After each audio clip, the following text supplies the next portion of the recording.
கண்ணு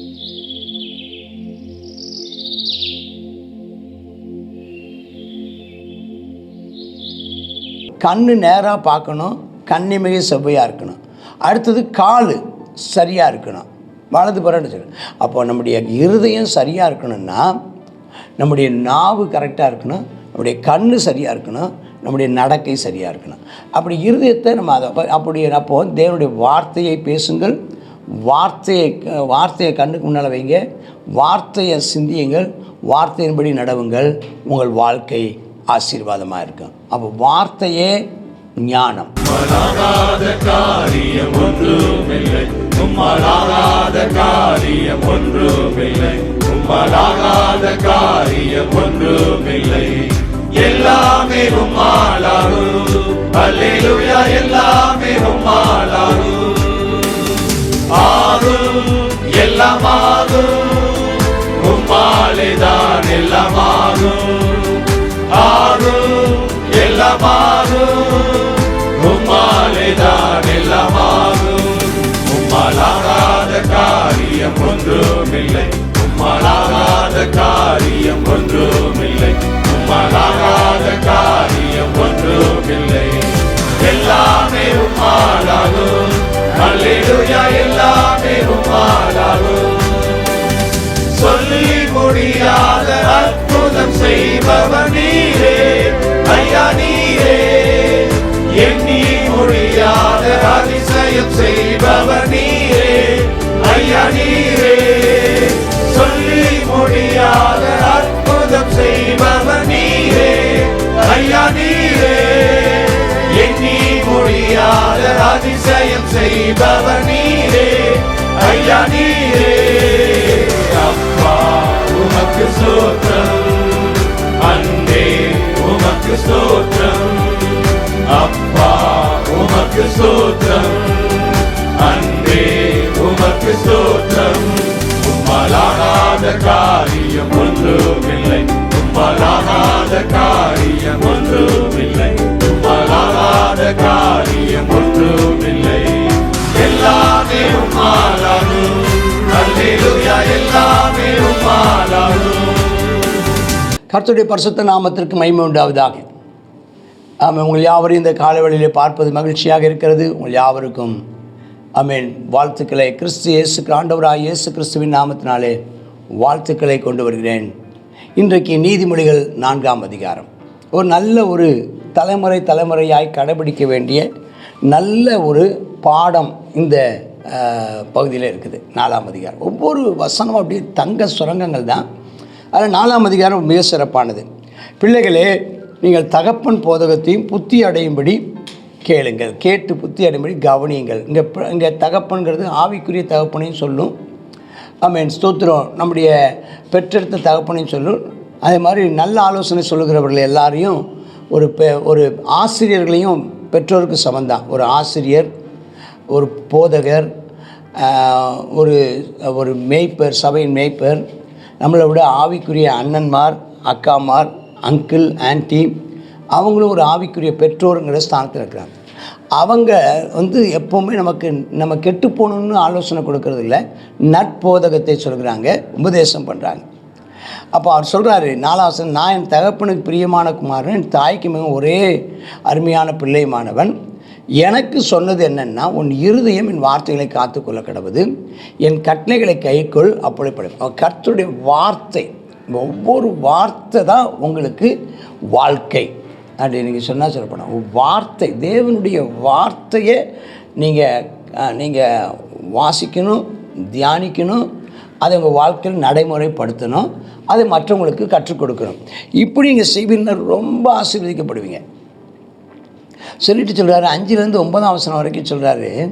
ஆமாம், ஸ்தோத்திரம். 5-9 வசனங்களை பார்க்குறோம். ஞானத்தை சம்பாதிக்கணுமா, புத்தியை சம்பாதிக்கணுமா, அந்த வார்த்தையை விட்டு வலதுபுறம் இடதுபுறம் விலகாமல் இருக்கணுமா, அதை விடக்கூடாதா, அதை விட்டுறக்கூடாதா, என்ன ஒரு அர்த்தம் பாருங்க. அது மேலே பிரியமாக இருக்கணுமா, அதை காத்துக்கொள்ளணுமா, அந்த வசனம் நம்மளை காத்துக்கொள்ளுமா.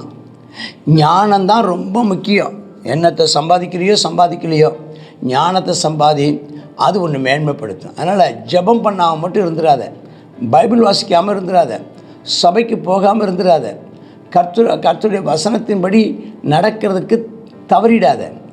அது உன்னை மேன்மைப்படுத்தும், அது உன்னை கனம் பண்ணும், அதுதான் உன் தலைக்கு அலங்காரத்தை கொடுக்கும், மகிமையான கிரீடத்தை அவனை சுட்டும் நிமிர்ந்து நடக்க பண்ணும் அப்படின்னு நம்ம பார்க்கணும். கர்த்தருக்கு ஸ்தோத்திரம் உண்டாவதாக. அவர் 10ஆம் வசனத்துலேருந்து 13ஆம் வசனத்துலேருந்து பார்த்தா, வசனத்தை என்ன செய்யணுமா,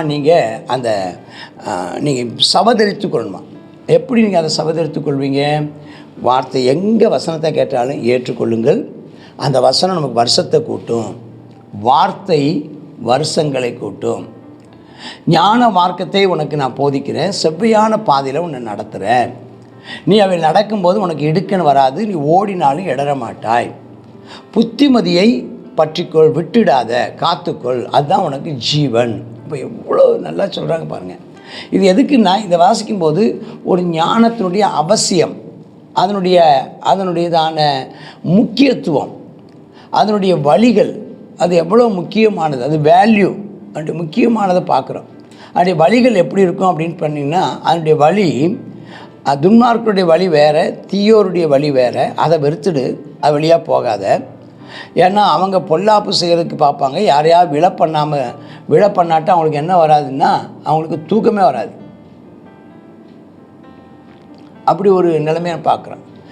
அவங்க பாதை வேண்டாம், ஆனால் அது நேர் மாறாக நம்ம எந்த பாதை வேணும்னா 18ஆம் வசனம் நீதிமான்களுடைய பாதை. அப்போ துன்மார்க்கனுடைய பாதைன்னு ஒன்று இருக்குது, நீதிமானுடைய பாதைன்னு ஒன்று இருக்குது.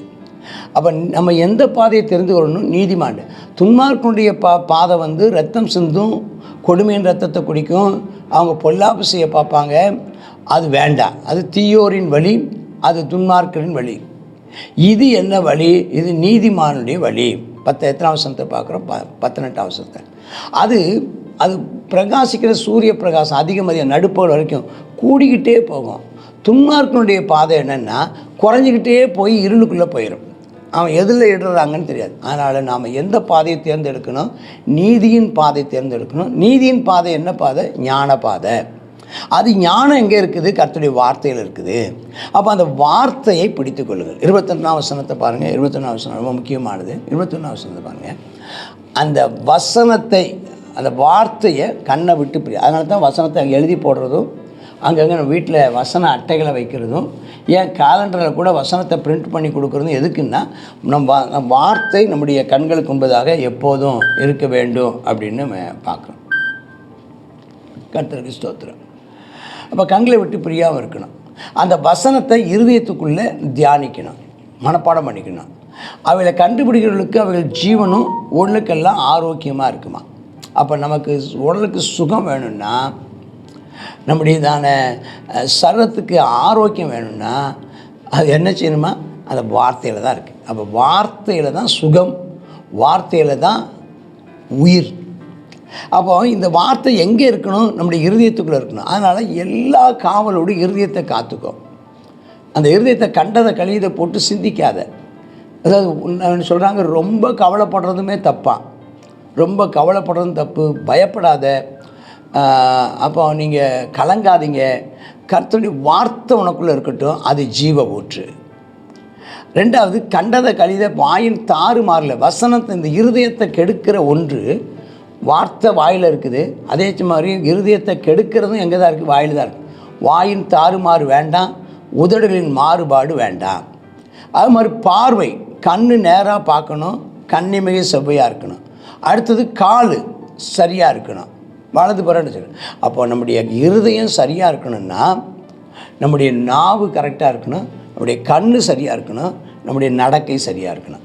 அப்படி இருதயத்தை நம்ம அப்போ தேவனுடைய வார்த்தையை பேசுங்கள், வார்த்தையை கண்ணுக்கு முன்னால் வைங்க, வார்த்தையை சிந்தியுங்கள், வார்த்தையின்படி நடவுங்கள், உங்கள் வாழ்க்கை ஆசீர்வாதமாக இருக்கும். அப்போ வார்த்தையே ஞானம். அப்போ எது ஞானம்? இயேசுவை குறிக்கிறது.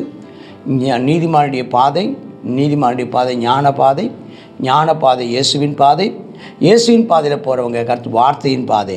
அந்த வார்த்தை நம் கையில் வைத்திருக்கிற 66 புஸ்தகங்கள் வேத வசனத்துக்குள் இருக்கிறது. ஸ்தோத்திரம். பரிசுத்த வேதாகமம் உங்கள் வாழ்க்கையின் வழிகாட்டியாக இருப்பதாக. ஆமேன். God bless you. நீதிமொழிகள் 4வது அதிகாரம். இந்த 4வது அதிகாரத்துலேயும் நம்ம என்ன செய்யணும்னா தகப்பன் புத்தியை கேட்கணும் அப்படின்னு சொல்லி தான் இதுலேயும் நம்ம சொல்லப்பட்டிருக்கிறது. புத்தி என்ன செய்யக்கூடாதான், விட்டு விலகிடக்கூடாது. பாருங்கள், ரொம்ப முக்கியம். பெற்றோர் நம்மளை தப்பாக நடத்தவே மாட்டாங்க. பெற்றோர் தெரியாது அப்படின்லாம் சொல்லக்கூடாது. அவங்க சொல்கிறது சரியாக தான் இருக்கும். அப்போ என்ன செய்யணுமா, நம்ம அதை உறுதியாய் பற்றிக்கொள்ளணும். அதை என்ன செய்யக்கூடாது, அதுதான் நமக்கு ஜீவன். அடுத்தது 2வது, முதலாவது புத்திமதி, அடுத்தது ஞானம். இதைத்தான் திரும்ப திரும்ப சொல்லுகிறார். ஞானம் ரொம்ப முக்கியம். ஞானத்தை நம்ம என்ன செய்யணுமா, சம்பாதிக்கணும். அது எனக்கு ஞானத்தை சம்பாதிக்கும் போது அது செவ்வையான பாதையில் நம்ம நடத்தும். அதில் செல்லும்போது நமக்கு இடுக்கண் இல்லை, இடரல் இல்லை என்றதை பார்க்குறோம். அடுத்ததாக நம்ம என்ன செய்யணுமா, நம்முடைய இருதயத்தை காத்துக்கொள்கிறது எப்படி. அப்போ எல்லா காவலோடு நம்முடைய இருதயத்தை காத்துக்கொள்ளணும். நம்முடைய உதடுகளை காத்துக்கொள்ளணும். தவறானதை பேசாதபடிக்கு யோசித்து பேசணும். நம்முடைய கண்கள் தவறானதை பாராதபடிக்கு கண்களை பாதுகாத்து கொள்ளணும். எல்லா நம்முடைய நடைகளை நாம் சீர்தூக்கி பார்க்கணும். சரியான பாதையில் நடக்கணும். இப்படிப்பட்டதான காரியங்களை நம்ம செயல்படும் போது எல்லா தீமைக்கு விலக்கி பாதுகாத்து கொள்ளப்படுவோம். அப்பொழுது நம்முடைய இருதயம் பாதுகாப்பாக இருக்கும். ஜெபம் பண்ணுவோமா? கர்த்தாவே, ஸ்தோத்திர இயேசப்பா, இந்த நாளிலும் கர்த்தாவே இந்த புத்திமதிகளை நாங்கள் கர்த்தாவே அப்பா முதியோர்களுடைய முன்னோர்களுடைய புத்திமதிகளை வேதாகமம் சொல்லுகிறதான அறிவுரைகளை நாங்கள் கேட்டு நடக்க எங்களுக்கு கிருபை தாரும். அப்பா ஸ்தோத்திரம், ஞானத்தை சம்பாதித்து கொள்ள கிருபை தாரும் அப்பா. ஆமென் ஆண்டவரே. அப்பா ஸ்தோத்திரம், எங்களுடைய இருதயத்தை காத்துக்கொள்ள ஆமென், எல்லா காவலோட இருதயத்தை காத்துக்கொள்ள எங்களுக்கு கிருபை தாரும். எங்களுடைய கண்கள் நேராய் நோக்கட்டப்பா. எங்களுடைய ஆமென் அப்பா செவி சரியானதை கேட்கட்டப்பா. எங்களுடைய நாவுகள் ஆமென் தவறானதை பேசாதபடிக்கு கர்த்தாவே ஸ்தோத்திரப்பா. ஆமென் ஆண்டவரே, எங்களுடைய நாவை நீர் பாதுகாத்து கொள்ள வேண்டுமாய் ஜெபிக்கிறோம். கர்த்தாவே ஸ்தோத்திர இயேசப்பா. ஆமென் ஆண்டவரே, எங்களுடைய கால்கள் எல்லா தீமைக்கு நீர் எங்களை விலக்கி பாதுகாத்து கொள்ள வேண்டும் என்று உடைய சமூகத்தில் கெஞ்சி மன்றாடி கேட்டுக்கொள்கிறோம். இயேசுவின் நாமத்தில் ஜெபிக்கிறோம் நல்ல பிதாவே. ஆமென், ஆமென்.